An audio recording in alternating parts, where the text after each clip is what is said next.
Alors, je suis pourtant comptable de formation et de métier et ça peut faire rigoler mon entourage, mais je suis plutôt freestyle. Mais en fait, je suis ultra organisée, mais dans ma tête. Ah ouais, et tu arrives Tu à vois, tout garder dans ta tête? Bienvenue sur le podcast Les coulisses de ton biz, le podcast pour apprendre à organiser ton quotidien d'entrepreneur. Je suis Marine, assistante virtuelle et formatrice en organisation du biz. Ici, les invités ne vont pas te dévoiler leur stratégie, mais plutôt leur organisation du quotidien pour réussir à gérer leurs projets et mener à bien leur business. Parce qu'on ne se lance pas tous dans l'entrepreneuriat au même stade de notre vie. Parce qu'on n'a pas tous le même cadre de vie non plus. Et surtout, parce que personne n'est pareil. Il existe de nombreuses façons de s'organiser. Dans ces interviews, tu vas retrouver des trucs et astuces pour organiser ton quotidien d'entrepreneur et bien plus encore. Alors prépare-toi un thé ou mets tes écouteurs pour faire ton sport et je te souhaite une bonne écoute. Je te retrouve aujourd'hui pour mon podcast Les coulisses de ton biz avec comme invitée Isabelle Demore qui est mentor et consultante en gestion financière grâce à son offre Escape for Happiness. Je te souhaite bonne écoute et pense à liker et t'abonner. Isabelle, je te souhaite la bienvenue et dans un premier temps, je te laisse nous présenter ton métier actuel et nous dire depuis quand tu es lancée dans l'entrepreneuriat. Eh bien, écoute, déjà, merci Marine de m'avoir invitée sur ton podcast. Ça fait toujours plaisir de partager nos vécus, nos ressentis et nos galères ou réussites. Alors, moi, je suis Isabelle Demore. Je suis mentor et consultante en gestion stratégique et financière. Je suis une ancienne responsable comptable et j'ai créé Escape for Happiness il y a un peu plus de 2 ans. Ok, tu t'es lancée dans l'entrepreneuriat avec Escape for Happiness? Oui, en fait, Escape for Happiness vient du travail que j'ai fait quand je me suis reconvertie. J'ai travaillé mon ikigai, je pense que tu dois connaître, Oui. et c'était s'évader du quotidien. Et comme j'adore voyager, j'ai voulu le retranscrire en anglais pour que ça fasse un peu plus fun. Et en cogitant, je suis tombée sur Escape for Happiness, donc s'évader du quotidien pour plus de bonheur. Donc effectivement, le nom de mon entreprise, c'est plus par rapport à moi, mais c'est finalement ce que je veux transmettre à mes clientes. Donc du coup, il y a un lien. Ok, super. Je commence toujours mes interviews par un petit jeu. Ça s'appelle le This or That. Est-ce que tu es prête? On y va? Ah ben écoute, allons-y, j'aime bien les jeux. Super. Thé ou café? Plutôt café, mais infusion sinon dans l'après-midi. PC ou Mac? PC aux grandes dames de mes enfants qui sont à full Mac. Je suis team PC aussi. Travail du matin ou travail du soir? Alors ça dépend vraiment des jours, mais plutôt matin et soir, mais pas au milieu. Ah oui, c'est ce que j'allais te Voilà, demander. c'est un peu ça que je voulais dire. D'accord. Est-ce que par hasard tu connais ton chronotype?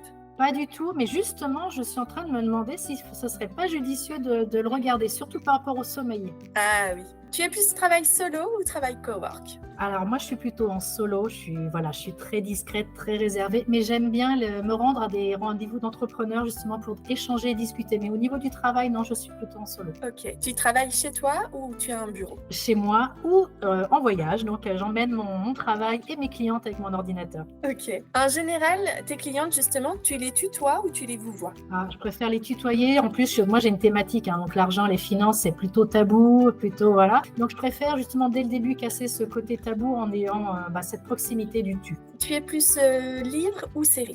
Ah, je suis plutôt série et en VO, justement, par rapport à ce Ouais. côté, j'aimerais bien être fluente un jour, c'est un de mes projets, donc je travaille énormément de mes séries en VO. Tu es plus podcast ou YouTube? Plutôt podcast, parce que j'aime bien, on peut l'emmener justement quand on va se balader ou quand on fait quelque chose, la cuisine, le ménage, voilà.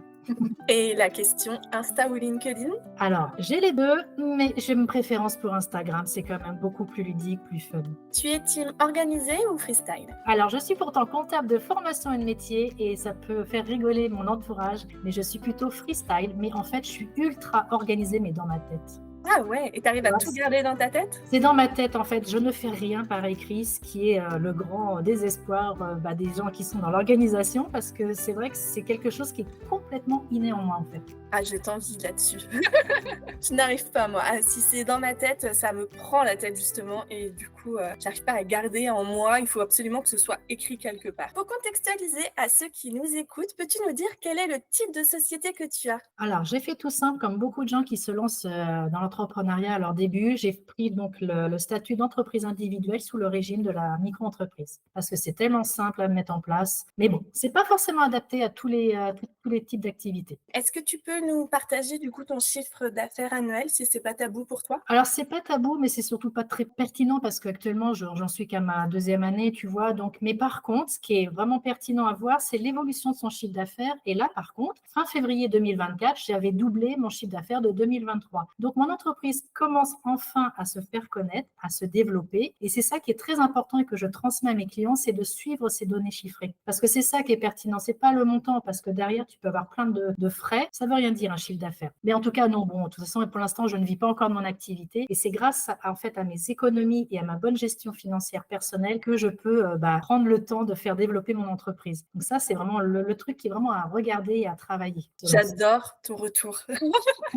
C'est exactement ça, c'est vrai, comme tu dis, tu vois, j'avais cette conversation avec une amie cette semaine et où elle me disait pareil qu'elle a doublé en chiffre d'affaires et pourtant, au final, elle se rémunère pas plus parce qu'elle a des dépenses supplémentaires, elle doit passer, tu vois, elle est en société. Enfin, tout ça, c'est un combo de choses où quand tu publies ton chiffre d'affaires, c'est pas parce que tu fais des millions d'euros de chiffre d'affaires que tu gagnes des millions d'euros dans ta poche à la fin du mois, quoi. D'où l'importance d'avoir un matelas de sécurité parce qu'il faut aussi penser que le chiffre d'affaires, il y a ce chiffre, mais contrairement au salariat, on avait une paye fixe tous les fins de mois. Quand on est à son compte, alors c'est déjà le yo-yo émotionnel déjà dans notre tempérament, notre quotidien, mais alors financièrement, mais alors c'est une catastrophe. Ça peut être du simple au double d'un mois sur l'autre. Donc c'est très important effectivement d'avoir ce matelas de sécurité, d'où la gestion financière personnelle que je conserve toujours dans mes accompagnements. Super. Est-ce que par contre, tu peux nous partager ton temps de travail par semaine et sur combien de jours à peu près? Alors là, je vais te faire rigoler parce que j'explose les compteurs. Mais pourquoi? Parce qu'en fait, j'adore ce que je fais. Et comme je suis une personne qui adore apprendre, donc je passe beaucoup de temps en formation, à trifouiller mon ordinateur, les logiciels pour paramétrer,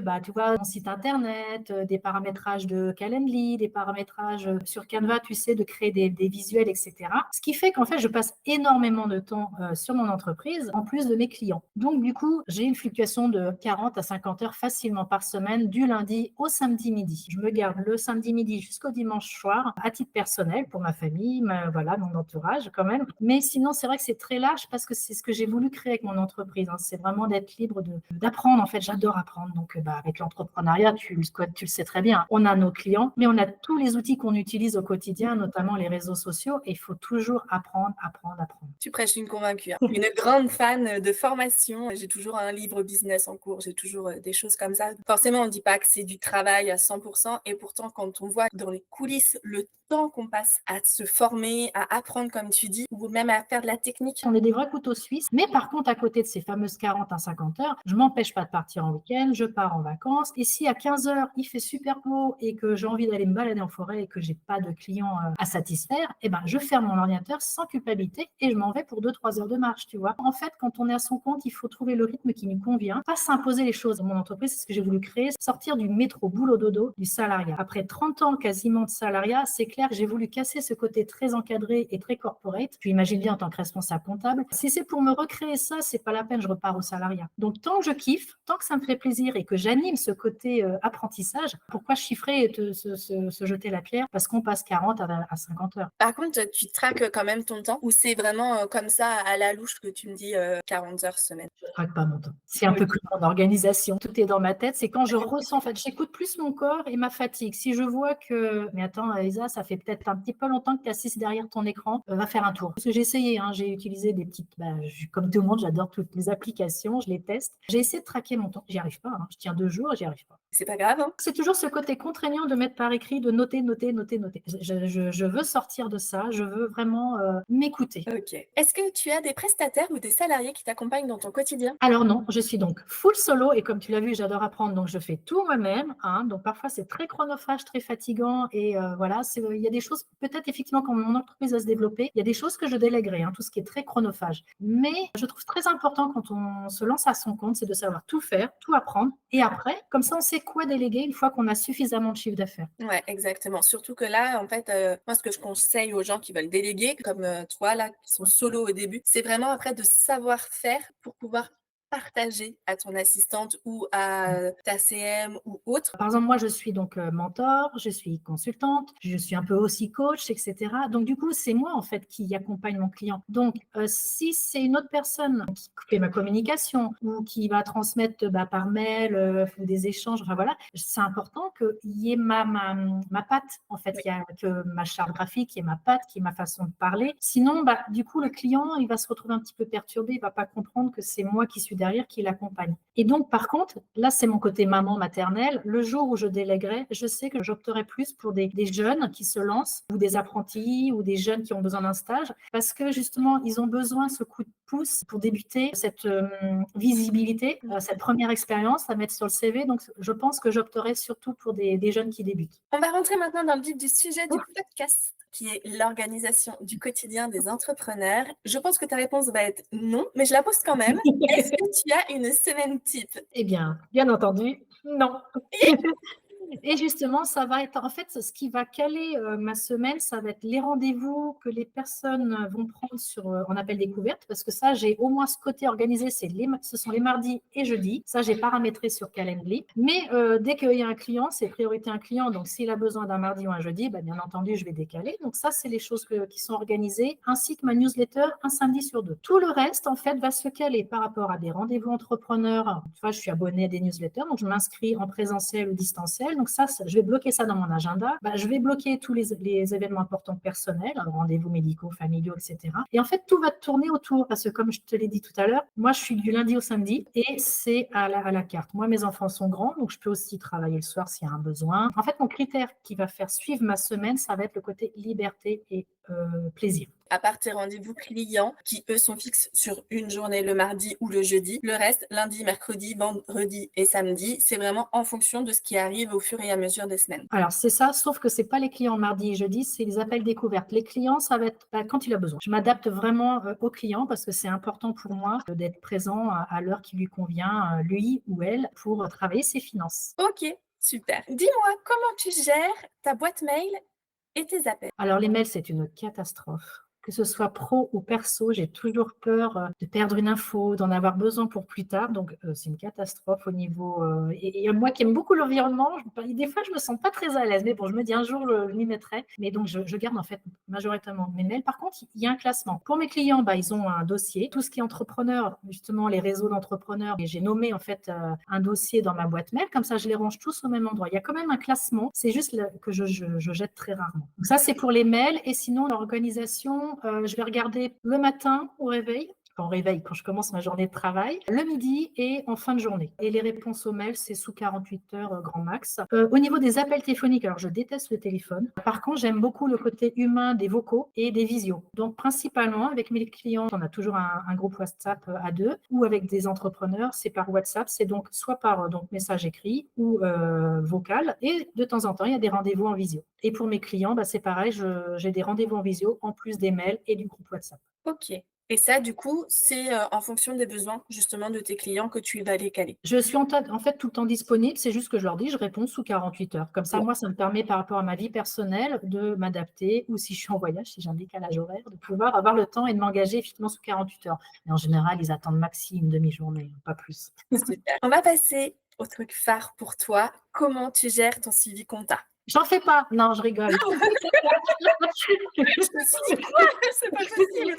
C'est ça la clé, faut pas en faire. Non, je rigole. Justement, je fais moi-même parce que je suis en micro, j'ai pas d'obligation de passer par un cabinet comptable, donc tu imagines bien que je fais moi-même avec plaisir mes factures. Tant qu'on n'est pas passé à la facture électronique obligatoire, c'est moi qui fais tout. Ça me permet en même temps, tu vois, c'est ça qui est génial, c'est que je me mets dans la peau de mon client. Qu'est-ce qu'il doit faire? Comment le faire? Et quand moi je le fais moi-même, je me dis, qu'est-ce qui pourrait coincer? Qu'est-ce qui pourrait lui manquer? Et en fait, du coup, c'est un terrain de jeu et un terrain d'apprentissage pour moi de connaître mon client idéal finalement. Donc du coup, quand je fais ma compta, je fais en même temps du boulot en même temps parce que j'analyse mon client idéal. Mais sinon, comment je fais? Tout simplement, j'ai mon quotidien. C'est comme pour mes finances personnelles. J'ai des routines que j'ai depuis très longtemps. Des choses, en fait, tout ce qui prend moins de 2 minutes, je le fais. Comme ça, c'est fait. Et c'est surtout la partie données chiffrées, donc c'est-à-dire la récolte des données du quotidien. Comme ça, le jour où je me mets sur mon rendez-vous, le fameux rendez-vous CEO, là, qu'on dit une fois par mois, qui est le jour en fait où je fais ma déclaration URSSAF, en fait, je balaye tout en même temps. C'est là que je vais donc faire ma déclaration URSSAF, que pour mes clients, ils vont peut-être ajouter Pôle emploi s'il y a besoin, en France Travail maintenant, que je vais faire ma gestion de budget personnel, que je vais analyser mes chiffres, mon chiffre d'affaires, commencer à avoir ce recul. Et ce qui fait que, en fait, le jour où je me mets au rendez-vous avec mes finances, j'ai tous les éléments, en fait, parce que comme au quotidien, j'ai fait mes factures, j'ai fait mes devis, j'ai fait mes demandes de règlement, j'ai encaissé, j'ai noté dans mon tableau, mon livre de recettes, tous mes encaissements de chiffre d'affaires. Comme tout est fait au quotidien, au fur et à mesure, et le jour où je me mets sur ma compta. J'ai tous les éléments à disposition. Et au quotidien, tu fais ça à un créneau déterminé dans ta journée ou c'est vraiment, tiens, là, j'ai 5 minutes, je vais m'y mettre? Vu que là, c'est du quotidien, c'est comme tu dis, j'ai 5 minutes, je vais m'y mettre parce que voilà, comme je te dis, priorité, c'est le client, ma communication, mes rendez-vous. Et après, j'ai un créneau, je veux dire, sur une journée. Comme moi, je fais beaucoup d'accompagnement individualisé, je n'ai pas non plus 25 000 factures. Après, effectivement, ce genre de choses, je vais peut-être l'automatiser dans le temps, parce que là, justement, j'en parlerai un peu plus tard. Je crée une formation en ligne. Et là, c'est clair, je ne vais pas m'amuser à faire des factures à la main. Du coup, là, je vais peut-être automatiser un peu plus la chose. C'est ça, en fait. Ta compta, tu dois l'adapter, la gestion, tu dois la faire par rapport à ton rythme, par rapport à ce qui est simple pour toi et par rapport aussi au type d'activité que tu as. Parce que si tu vends des produits et que tu en vends je ne sais pas combien, tu ne peux pas t'amuser à faire ça un petit peu tous les jours. Il faut te réserver effectivement concrètement un rendez-vous dans ton calendrier. Tu m'as devancé par rapport à ma prochaine question, du coup, qui est comment tu gères tes projets? Alors pareil, le côté organisation, c'est là que je fais rire mon entourage parce que d'un aspect, là, quand on me regarde, je ne suis pas du tout organisée, mais dans ma tête, je le suis. C'est-à-dire que je sais où je veux aller. Et en fait, dans la journée ou quand je suis en train de faire une tâche, je sais que ça, il faut que je le fasse. Ça, non, mais il faut que je fasse ça avant. C'est marrant parce qu'en fait, c'est dans ma tête. C'est un peu comme quand je pars en voyage. Je vais avoir un imprévu. J'aurais prévu grosso modo ce que je veux faire comme activité, musée, etc. Et j'ai un imprévu, imagine, comme j'ai eu à New York au mois de décembre, où en fait, je ne pouvais pas réserver mon musée à l'avance. Il fallait que je fasse la queue. Et parfois, la queue, c'est 1 à 2 heures. Ce qui fait que ça te met le bordel dans ton agenda dans la journée. Et instinctivement, inconsciemment, mon cerveau, il a réussi à inverser un truc que je devais faire le lendemain parce que c'est à côté. Tu vois, voilà comment je fonctionne. Parfois, ça fait rigoler parce qu'en un quart de seconde, je peux dire, non, voilà, pourquoi Et du coup, c'est un peu la même chose dans mes projets professionnels, mes objectifs. C'est là, tiens, j'ai trouvé le truc qui va m'aider à communiquer sur ça. Là, j'ai trouvé le truc, mais c'est comme ça qu'il faut que j'aborde la chose pour mon client. Donc, du coup, mon projet va se construire comme ça au fur et à mesure et s'adapter. Tu tiens pas un rétro-planning, tu tiens pas un dossier avec des notes.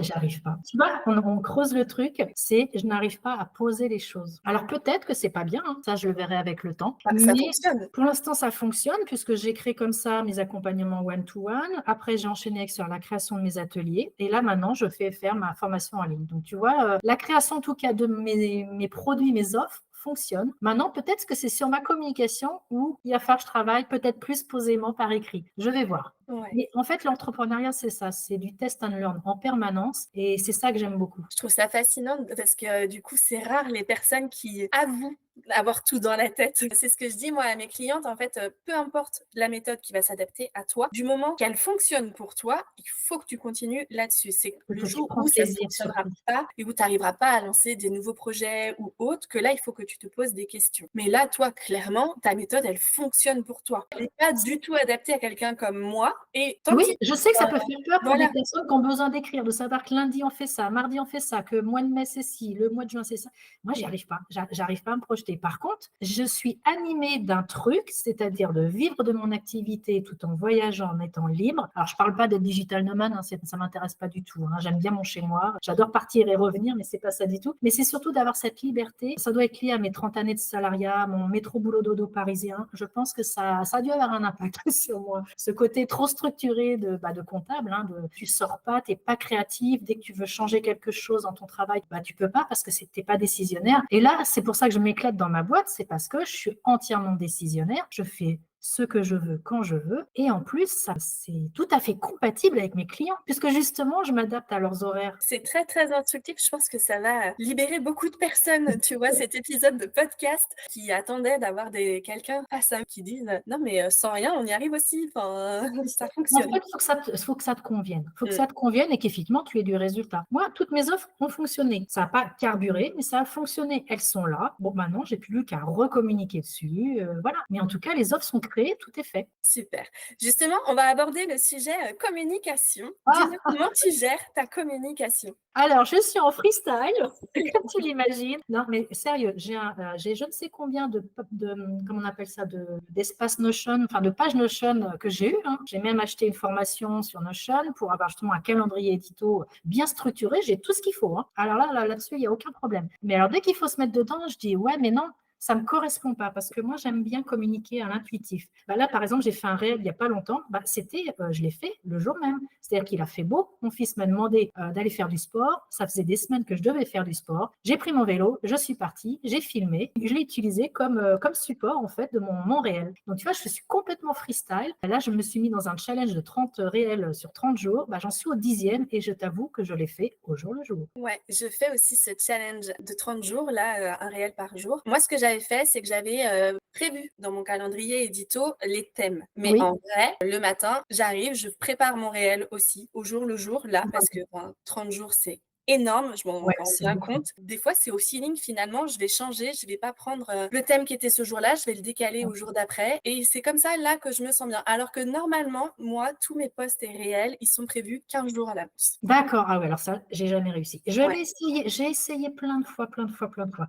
J'ai des formations aussi pour ça, j'en ai acheté des formations. Tu vois, c'est là que ça rejoint ce que je dis depuis tout à l'heure, il faut faire quelque chose qui te correspond parce que moi, ça me stressait en fait de devoir me poser et d'écrire tout ce que j'allais dire. Par contre, je sais que dans ma tête, qu'est-ce que j'ai sur ces 30 jours? C'est la co-création de ma formation en ligne. Donc, c'est le but, c'est d'arriver à vendre ma formation dans un mois. Et ben, qu'est-ce que je vais communiquer? Je le fais en build and building, donc je montre quand je crée la formation. Qu'est-ce que je mets dedans? Et à côté, bah, qu'est-ce que faut que je montre? Il faut que je montre que j'ai compris mon client, que je sais quelles sont ses souffrances et ses besoins, les choses que moi je fais naturellement que lui ne fait pas. Donc là-dessus, je vais communiquer et ça, je vais m'inspirer des échanges que j'ai avec des collègues, des échanges que j'ai avec mes clients ou des retours clients. Je vais aussi regarder par rapport à mes recherches parce que je fais de la recherche aussi. Tu vois, je lis un peu les commentaires chez, entre guillemets, mes concurrents ou dans des groupes Facebook, etc. Donc en fait, je m'inspire de plein de choses et ça, par contre, c'est structuré, c'est dans ma page Notion. J'ai toutes mes recherches, toutes mes idées, il y a tout. Donc en fait, je sais qu'au pire, si j'ai pas d'intuition ce jour-là, je sais que j'ai toute une base de données énorme et j'ai plus qu'à piocher. Moi, je fonctionne comme ça, je pense. J'ai une communication. Donc là, en ce moment, je veux communiquer sur ma formation en ligne. Donc, qu'est-ce que je vais dire à mes abonnés? Qu'est-ce que je vais pouvoir leur apporter qui leur apporte aussi du contenu, même s'ils n'achètent pas ma formation, des choses qui peuvent les aider. Et je vois bien dans les commentaires ou les retours si ça fonctionne ou pas. Donc, j'utilise les réels et les stories. Et après, tu publies à fréquence régulière ou pareil, c'est tiens, aujourd'hui il fait beau, hop, je vais publier. T'as résumé, voilà. C'est tiens, j'ai 1 heure devant moi, j'ai fini mon client, j'ai fini mon truc, et hop, maintenant je vais faire mon réel. Parce que je pars du principe que ma communication, elle est primordiale, effectivement, mais en même temps, il ne faut pas que ça devienne une contrainte. Tu vois, je pense que vraiment, moi, mon fil conducteur dans mon entreprise, c'est la liberté. Ça, Et c'est si clair. j'ai pas fait mon réel aujourd'hui, alors si, ça m'embêterait parce que je me suis engagée à faire les 30 jours. Mais quand je publie, on va dire classiquement dans l'année, je me prends pas la tête. Si c'est pas le lundi, ce sera le mardi. Et si c'est que 2 fois, c'est que 2 fois. C'est pas la fin du monde. En plus, les publications, elles restent en plus. Donc, je peux après, moi, les republier en story si la personne ne l'a pas vu ou tu vois, je peux m'en réinspirer. Tu reprends justement tous tes posts et tes réels et tout ça pour, par exemple, pour ta newsletter ou autre, ou c'est vraiment ce qui est sur Instagram reste sur Instagram, ce qui est sur LinkedIn Ah reste sur non, j'essaie de. Justement, quand je me suis mise sur LinkedIn fin 2023, justement avec les fameux challenges de Nina Ramen, je pense qu'on a dû se connaître aussi à ce moment-là. J'utilisais en fait le même thème le même jour sur Instagram et LinkedIn, c'est juste que je ne le rédigeais pas de la même façon. Un peu plus, on va dire, corporate pour LinkedIn et un peu plus fun sur Insta. C'est vraiment la différence que je fais entre les deux plateformes, mais sinon, le thème, il va être le même. Si je te donne 5 conseils sur telle chose, ça va être les 5 conseils sur les deux plateformes. C'est juste que je ne vais pas le rédiger de la même façon, ni le visuel. Maintenant, Isabelle, je vais te demander quel serait ton conseil en organisation que tu aurais aimé avoir à ton lancement ou que tu aimerais là maintenant partager, par exemple, à ta future apprentie, comme on en parlait au début de l'épisode. Voilà. Alors, en organisation, pour un entrepreneur, c'est de commencer par la base, se connaître, savoir comment on fonctionne, savoir ce qu'on veut plus. Tu vois, je te parlais du salariat, qu'est-ce que je veux plus, le côté trop encadré. Donc voilà. Mais par contre, une personne pourra avoir besoin de l'inverse. Donc, en fait, de faire un petit état des lieux de sa façon de fonctionner, de son ressenti, de savoir s'écouter. En fait, c'est beaucoup de développement personnel finalement. C'est vraiment d'avoir cette partie-là. Et ensuite, de se former et de voir sur quelle plateforme on veut. C'est-à-dire de ne pas être sur toutes les plateformes en même temps parce que c'est hyper chronophage et c'est limite un burn-out. Moi, j'ai failli l'année dernière en étant à la fois sur LinkedIn et Instagram. J'ai eu beaucoup de mal. Donc, c'est vraiment d'être à l'écoute et de se dire, OK, j'ai besoin de me communiquer sur plusieurs plateformes. J'ai besoin de plein d'outils. OK, je les liste et j'en fais un par un. J'apprends à l'utiliser, je l'utilise. Une fois que je suis à peu près à l'aise, j'apprends le deuxième et je commence. Parce que c'est ça qu'on a tendance quand on se lance à son compte, c'est que on veut être partout. J'ai fait les frais aussi, j'ai voulu être partout, j'ai créé mon site internet. Pourtant, on m'avait dit, c'est pas obligatoire. Je l'ai fait quand même, donc t'imagines, site internet, Instagram, LinkedIn, faire une newsletter, enfin t'imagines tous les trucs. J'ai tout mis en place au début et c'est clair que c'est un truc à exploser. Donc moi, le conseil que je vais dire, c'est commence par celui pour lequel tu es le plus à l'aise, note tous ceux que tu voudrais faire et au fur et à mesure, tu rajoutes par rapport à ton temps que tu auras travaillé, en fait, savoir comment tu fonctionnes pour le faire au bon moment. Parce que si tu fais un truc à un moment où tu n'es pas en forme, eh ben, tu ne vas pas avancer. Et là, je vais parler de la petite touche en plus pour la femme, c'est là que je me suis rendu compte que je sais pas comment on appelle ça, enfin, on est lié aux hormones. Et donc, du coup, ça aussi, il faut s'écouter parce que selon notre cycle, eh ben, on n'est pas du tout dans le même move. Et ça, je le ressentais beaucoup moins quand j'étais salariée. Je le ressens beaucoup plus depuis que je suis entrepreneur. Ouais, peut-être parce que en fait, quand on est salarié, comme on disait précédemment, en fait, on est conditionné. Tu sais que de toute façon, il faut que ton dossier soit rendu à telle heure, tel Exactement. jour, et que tu vas commencer à telle heure, terminer à telle heure. On Mhm. est conditionné et en fait, c'est vrai que c'est quelque chose, moi, que j'ai mis en avant dans ma formation Les coulisses de ton biz. Le premier module, c'est toi d'abord. Parce que en fait, si tu ne te connais pas, comme tu le dis, ton business, il n'est pas viable parce qu'en fait, tu es le socle même de ton business. Et contrairement à quand tu es salarié où tu travailles pour quelqu'un qui, lui, se connaît très bien. Et là, finalement, quand tu es à ton compte, c'est toi qui donnes les instructions. Donc, je parlais du développement personnel, de bien se connaître au niveau de son biorhythme et aussi connaître tous les outils d'organisation qui existent. Il y en a des tonnes, mais tous ne fonctionnent pas. Par exemple, j'ai essayé plein de fois Pomodoro, et ben ça ne fonctionne pas. Je vais faire les 25 minutes, mais tu peux être sûr que je vais déborder et puis que je ne vais pas faire la pause et puis que je vais enchaîner parce que là, j'ai une idée, je suis créative. En fait, il faut tout tester et en fait, adapter les outils d'organisation à nous et pas l'inverse. Exactement. Et moi, le truc qui marche super bien, c'est le pouvoir des 2 minutes. Tout ce qui se fait en moins de 2 minutes, un mail, ou comme je te disais, la compta, envoyer une facture, la rédiger, enfin faire un truc ou remplir ton livre de recettes quand tu es en micro-entreprise, tu le fais tout de suite. Et pour que ça t'aide, utilise le numérique. Moi, j'ai toujours mon téléphone sur moi, mon livre de recettes, je peux le remplir même à distance, même si je n'ai pas mon PC, même si je ne suis pas chez moi. Tout est centralisé dans mon ordinateur, mais en fait sur mon cloud. Donc du coup, je le laisse sur mon téléphone aussi. C'est vraiment, le conseil, c'est ça, c'est pas partir dans tous les sens, bien se connaître, tester et voir ce qui nous fonctionne et créer son propre système d'organisation et ne pas hésiter à utiliser tous les outils. Il y a plein d'outils gratuits qui aident. Moi, par exemple, j'utilise mon espace Notion. Il est moche comme tout, il n'est pas du tout structuré. Et pourtant, je te dis, j'ai suivi des formations, mais je m'en moque. Il y a un puissant moteur de recherche dessus. Donc, même si c'est pas bien rangé, je tape le mot, je retrouve ma page. Et grâce à Notion, dedans, j'ai mis tous les liens vers tous mes emojis. Tu sais, je me suis fait une page sur Google Drive avec tous les emojis que j'utilise, avec les hashtags que j'utilise, et ça va direct dessus comme ça. Je clique, hop, j'y vais. Pareil pour Canva, comme j'ai la version gratuite et que je ne peux pas avoir une structure dedans. Moi, je copie le lien. En fait, tout ce qui est sur Internet a un lien, une page en haut. Oui. Et tu copies ça, tu mets ça sur ta page Notion et tu vas directement sur ton gabarit, ta slide en fait, qui est propre pour tes réels, qui est propre pour ta formation. Et du coup, tu n'as plus qu'à cliquer, tu gagnes du temps. Donc c'est ça, c'est vraiment de tout tester, de voir ce que tu peux mettre en place pour toi, pour que ça aille vite. C'est super, c'est plein d'astuces là que tu viens de donner sans même t'en rendre compte.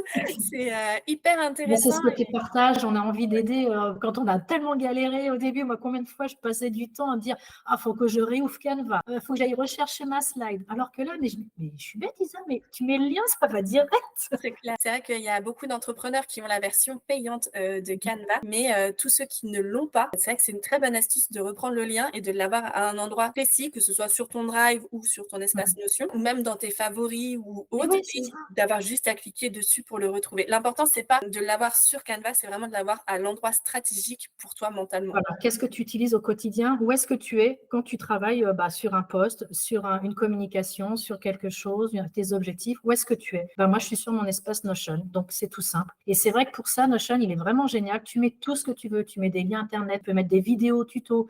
Moi, j'ai répertorié toutes les formations que j'ai achetées. Elles sont dans Notion. J'ai tous mes liens parce qu'à chaque fois, c'est quoi le lien d'accès? Je sais plus. Et les mots de passe, par contre, je les mets ailleurs pour pas, si jamais je me faisais pirater, que j'ai pas tout qui soit au même endroit. La base formation, c'est vraiment quelque chose qui est très, très important à avoir parce qu'en fait, tu vas faire des formations en 2024. Tu en as fait en 2023, tu vas en faire en 2025 et à un moment donné, tu vas te dire: «Oh, j'ai besoin de cette information, je suis sûre que je l'ai vue dans cette formation. Ah oui, mais je me souviens plus où c'est». Alors que si tu as ta Exactement. base avec tout le suivi, moi j'ai même dedans un système de notes où je dis si la formation elle m'a un peu plu, moyen, Ça, beaucoup. c'est pas mal ça, ouais. Et comme ça, c'est pareil, tu vois? Après, ça me permet aussi d'aller, suivre les personnes sur leur compte en fonction de ce que j'ai comme projet ou autre. Au fur et à mesure de la création de mes accompagnements pour mes clients, afin de leur apporter de la full valeur, eh ben, je me suis créé une base avec tous mes liens officiels, des articles de loi, où est-ce qu'on trouve toutes ces choses. Parce que pour moi, j'ai à cœur de pas juste balancer une mention légale obligatoire, mais oui, c'est justifié par un article. Et c'est cet article que une fois par an, je vérifie qu'il est toujours à jour. Mais comment tu veux y arriver rapidement si tu dois rechercher à nouveau l'info?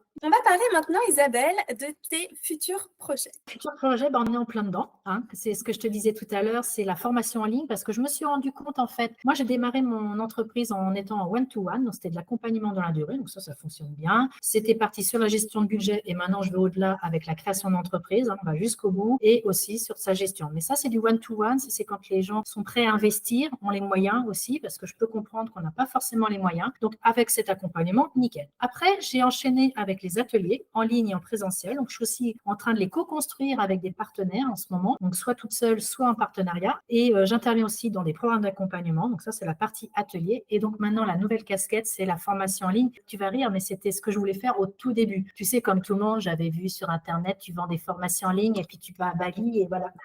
Mais bon, c'est le truc grossier. Mais en fait, je me rends compte qu'avoir une formation en ligne où tout de suite tu as les infos quand tu es, je sais pas, un truc tout bête, tu vas devoir faire ta déclaration à l'URSSAF.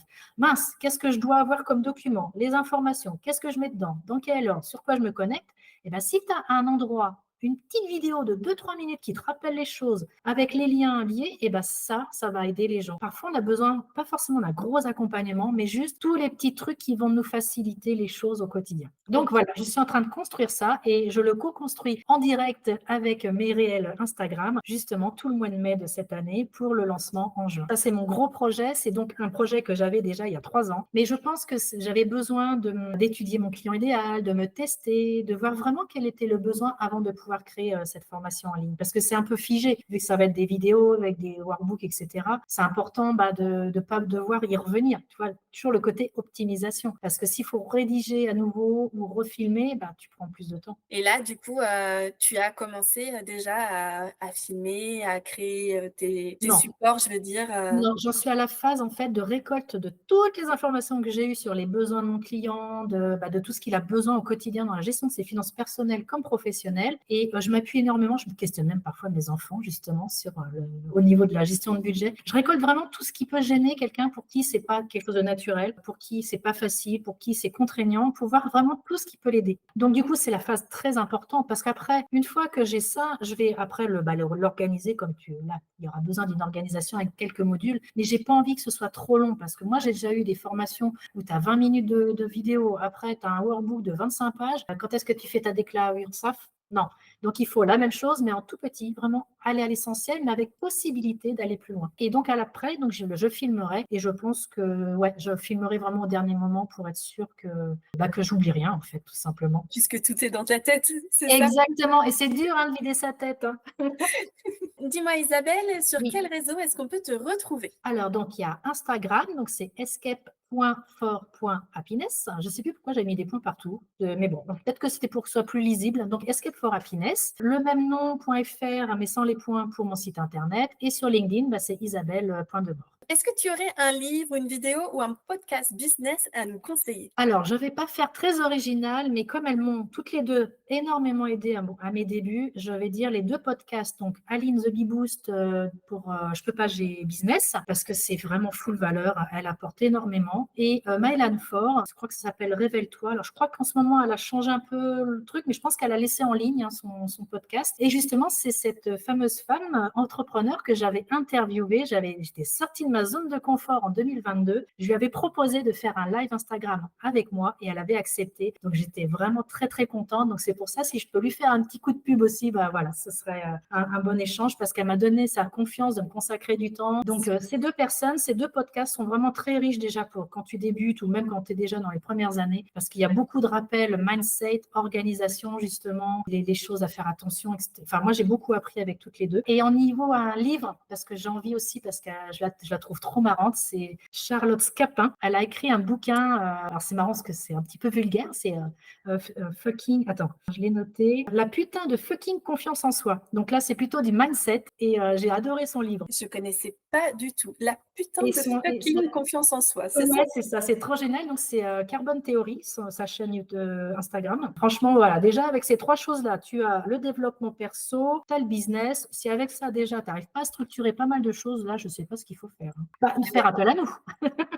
Par faire appel à nous. Bah, tu vois, Aline et Mylan, c'est les entrepreneurs que j'ai le plus écouté, je crois, Et niveau ben voilà, tu podcast. vois. J'ai consommé à fond leur podcast. Je les écoute un peu moins maintenant parce qu'elles sont vraiment plus pour le lancement. Bah, voilà, tu vois, c'est pour ça, c'est pareil pour moi. Je les Ouais. écoute beaucoup moins, mais c'est vraiment le conseil pour démarrer, elles sont top. Par contre, tu vois, Charlotte Scapin, je ne connaissais absolument pas. Et ben, va la voir, moi, elle me fait rire hein, dans ses stories aussi, parce elle est cash. Ok, écoute, J'adore. j'irai voir ça. Et d'ailleurs, ça m'amène à ma dernière question. Qui est-ce que tu voudrais entendre ici et pourquoi? Alors, ça va être un truc tout simple, mais moi, j'aime bien partager les personnes qui m'ont motivée à mes débuts, qui m'ont inspirée. Et là, ce serait Julie de Make You Happy. C'est une jeune femme entrepreneur, maman de 3 enfants de mémoire, que je suis donc sur Instagram. Et en fait, elle était salariée et elle s'est mise à son compte justement sur l'organisation. Et franchement, elle partage beaucoup de choses en story, surtout sa vie personnelle, sa vie d'entrepreneur. Je trouve que voilà, quand tu es entrepreneur et que tu écoutes et que tu regardes tous ces gens-là, franchement, ça t'inspire beaucoup. Ouais, je la connais, je la suis Alors, sur je ne sais pas si elle accepterait ce que je crois. Moi, j'avais proposé une fois de l'interviewer en live Instagram. Elle n'était pas très disponible. C'est vrai qu'elle fait tellement de choses. Mais sinon, oui, si tu arrives, chapeau. Très bien. Eh ben, écoute, je vais le prendre comme un challenge. Très bien. Eh ben, écoute, Isabelle, nous voilà arrivés à la fin du podcast. Je te remercie beaucoup. C'était vraiment très enrichissant. Moi, j'ai appris plein Moi, de j'ai choses. adoré. Je suis sûre que les auditeurs aussi. Donc, voilà. Écoute, je te remercie beaucoup. Eh ben, avec plaisir.